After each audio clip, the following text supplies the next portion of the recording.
एक साथ लगभग 800 करोड़ रुपए की परियोजनाओं के साथ ही आज उत्तर प्रदेश के अंदर प्रयागराज की धरती से एक अभिनव कार्यक्रम को आगे बढ़ाया गया है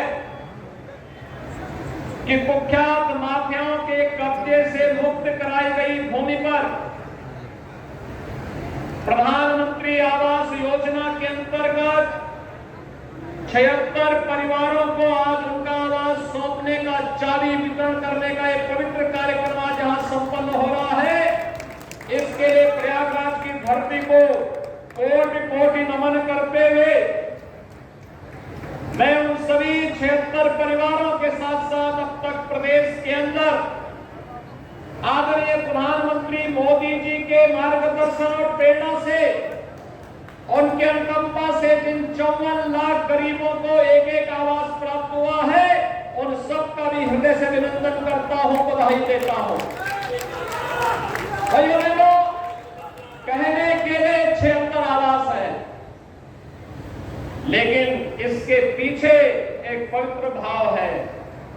याद करिए, ये वही प्रदेश है जहां 2017 के पहले गरीबों की भूमि पर, व्यापारियों की भूमि पर, सरकारी भूमि पर कोई भी माफिया, कोई भी दबंग आकर के कब्जा कर लेता था, गरीब देखता रहता था।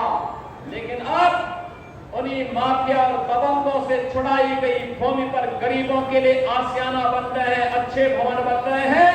यह अपने आप एक मैसेज है। और प्रयागराज प्राचीन काल से ये हमारी धरती, पवित्र धरती रही है। ये तीर्थों की भूमि है, प्रयागराज तीर्थ है। ये हमारा सौभाग्य है। 2019 के प्रयागराज कुंभ के ठीक पूर्व हम लोगों ने इसका नामकरण एक बार फिर से, इसका पौराणिक नाम प्रयागराज रख करके उन स्मृतियों को ताजा करने का कार्य किया। ये कार्यक्रम जहां आगे बढ़े, वहीं साथ ही साथ प्राचीन काल से ही धर्म और अध्यात्म की, संस्कृति की धरा के साथ साथ शिक्षा और न्याय की धरती भी प्रयागराज रही है। और आज जब प्रदेश भर के सभी विकास प्राधिकरण इस कार्यक्रम के साथ जुड़े हुए हैं, मैं इस अवसर पर सभी विकास प्राधिकरणों से कहूंगा, वे भी अपनी माफियाओं से छुड़ाई गई जमीनों पर ऐसे गरीबों के लिए आशियाना बना करके भव्य आयोजन माननीय जनप्रतिनिधियों की उपस्थिति में करवा करके उन गरीबों को उनका अधिकार देने का कार्य करेंगे, तो यह लोगों के मन में एक नया विश्वास पैदा करेगा।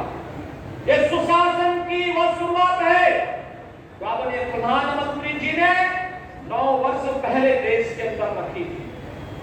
उत्तर प्रदेश में जिसे हम लोगों ने 9 वर्षों से निरंतर प्रयास करते करते विगत 6 वर्षों के अंदर उसका एक भव्य स्वरूप देने का प्रयास किया है।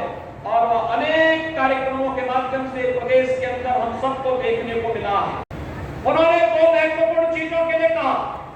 एक अच्छा कन्वेंशन सेंटर यहां पर बनना चाहिए। कन्वेंशन सेंटर का मतलब वहां पर 10,000 लोगों का भी कार्यक्रम हो सकता है, और अगर 5-5 हजार के भी कार्यक्रम होने हैं तो 2 बड़े कार्यक्रम वहां अलग हो सकते हैं, या 2-2 हजार में भी 2-2 हजार के लोगों के कार्यक्रम भी होने एक साथ वहां पे संपन्न हो सकते हैं।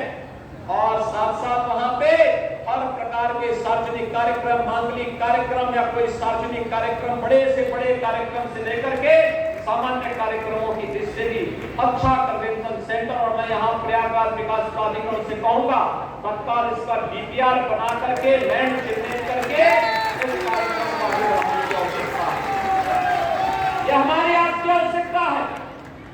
हम लोग आज विकास के जिन नए प्रतिमानों को स्थापित कर रहे हैं, वह आगे बढ़ना चाहिए। और दूसरा, एक और विकास और समय के अनुरूप अपने आप को विकास की प्रक्रिया के साथ जोड़ना, और दूसरी तरफ विरासत का सम्मान। दुनिया की सबसे पहली गुरुकुल महर्षि भारद्वाज ने इसी प्रयागराज की धरती पर स्थापित किया था। प्रयागराज में आज भी महर्षि भारद्वाज का आश्रम है।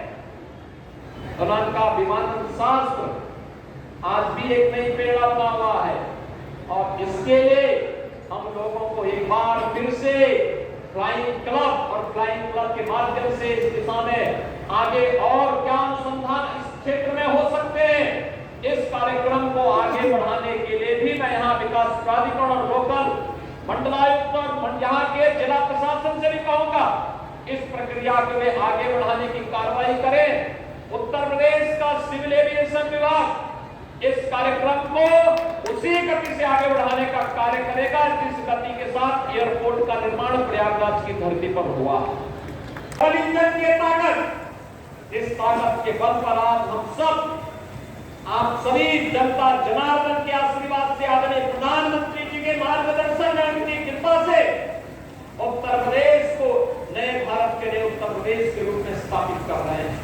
और मैं तो प्रयागराज वासियों के प्रति इसलिए भी आभार व्यक्त करता हूं, आपने महापौर के रूप में भारतीय जनता पार्टी के सामान्य कार्यकर्ता को प्रयागराज की धरती से महापौर के रूप में चयन करके उनको चुन करके फुल मेजोरिटी का बोर्ड बनाने में अपना योगदान दिया। और आज विकास एक बार फिर से नई गति पकड़ती हुई ट्रिपल इंजन की भांति कार्य करते हुए दिखाई दे रही है। भाइयों बहनों, ट्रिपल इंजन प्रयागराज कुंभ 2025 के लिए हमारी नई तैयारी को आगे बढ़ाने में काम करेगा। 2025 का प्रयागराज कुंभ भव्य और दिव्य हो, एक बार फिर से दुनिया की सबसे बड़ी यूनिक इवेंट के रूप में प्रस्तुत हो। इसके लिए निश्चित तैयारी प्रयागराज वासियों को इसके लिए अपने आप को इसके लिए तैयार करना होगा, अपने आप को इसके लिए मानसिक रूप से तैयार करना होगा। और भाइयों बहनों, अगर आप मानसिक रूप से इसके लिए अपने आप को तैयार कर लें, कोई कारण नहीं, प्रयागराज अपने गौरव को स्थापित किया है विगत 9 वर्ष के अंदर। प्रयागराज कुंभ ने एक बार फिर से उन यादों को ताजा किया है। और आज जो लगभग 800 करोड़ रुपए की परियोजनाएं यहां मिली है, ये भी उसी प्रक्रिया को आगे बढ़ाने के लिए, इसमें शिक्षा के लिए भी है, स्वास्थ्य के लिए भी है, जल जीवन मिशन की योजनाएं भी है। यहां पर हर एक क्षेत्र की समग्र विकास की कार्य योजनाओं को आगे बढ़ाने का कार्यक्रम भी है। और इसलिए आपने महापौर के रूप में यहाँ पे श्री गणेश केसरवानी को भारी बहुमत से विजयी बना के देना। और भाइयों बहनों, बदले में अमर उजाला अब आपके टीवी पर भी। अपने स्मार्ट टीवी पर YouTube पर सर्च करें अमर उजाला, चैनल सब्सक्राइब करें और देखें ताजा खबरें, वो भी HD क्वालिटी में। और हाँ, बेल आइकन दबाना ना भूलें ताकि हर खबर हो आपके घर। अमर उजाला, निष्पक्ष, निर्भीक, निरंतर।